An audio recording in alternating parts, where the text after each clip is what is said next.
Shut it. Here's a true story about a young lad named John.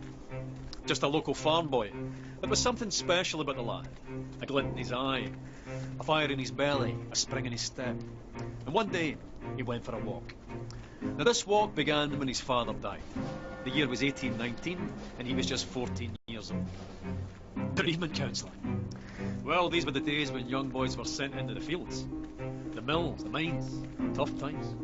But young John was smart enough to be lucky. His father's farm, where he was born and raised, was sold, and the proceeds used to open a grocer's. Big responsibility for the wee lad. His own shop in Kilmarnock, with his name on the door, John Walker. Or Johnny, as the world now knows him. Back then, all grocers stocked a range of local single malts, but they could be a wee bit inconsistent. For John, that wasn't good enough. He began blending different malts together as a way of offering his customers a consistent, unique product. Now this backroom art quickly developed into a commercial proposition, and a very profitable one. And because there's nothing like a commercial proposition to stir the Scottish heart, it grew quickly into an industry filled with ambitious entrepreneur distillers. John thrived in this environment, and so too soon with his sons, Robert and Alexander, who joined him on his journey. The Walkers became the biggest name in a rapidly growing industry. They were unstoppable.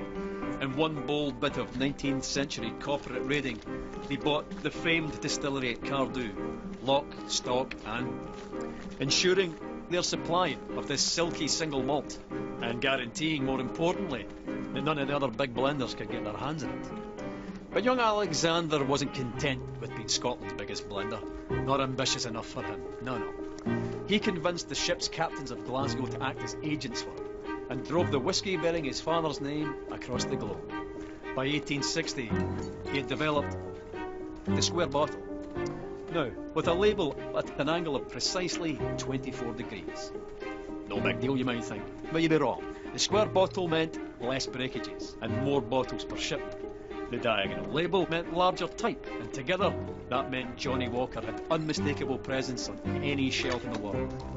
The bottle became an icon, and the rich liquid it contained sought after and consumed across the globe. Quite a character, Alexander Walker. Master of the blender's art. Ambitious, uncompromising, Mr. Walker. It was John's grandsons, George and Alexander II's turn to join him on his journey. They led the brand into the 20th century. By 1909, they had developed the iconic red label and black label, and persuaded Tom Brown, the best young illustrator of the day, to sketch a striding man in a napkin during a business lunch.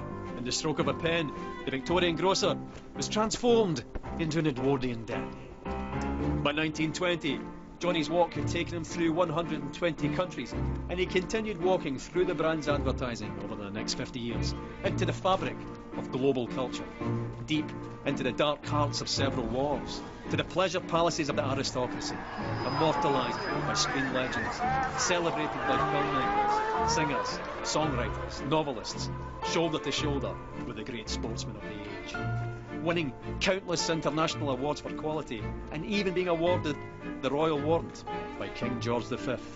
No going back after that. Not that going back would even have occurred to Johnny or any of his family.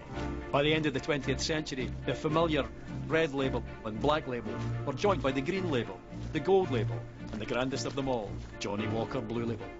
By the beginning of the 21st century, Johnny Walker wasn't just the world's biggest whisky brand, but an international symbol of progress. The brand's keep walking mantra, adopted by pro-democracy protesters and parliamentary speechwriters. What would the farm-born Victorian grocer have thought of all of this? He'd have loved it. A Victorian farm-born grocer he might have been, but he and the family that followed him were possessed by a fiery ambition with the skill and intelligence to match. 200 years later, and Johnny Walker's still walking, and he's not showing any signs of stopping.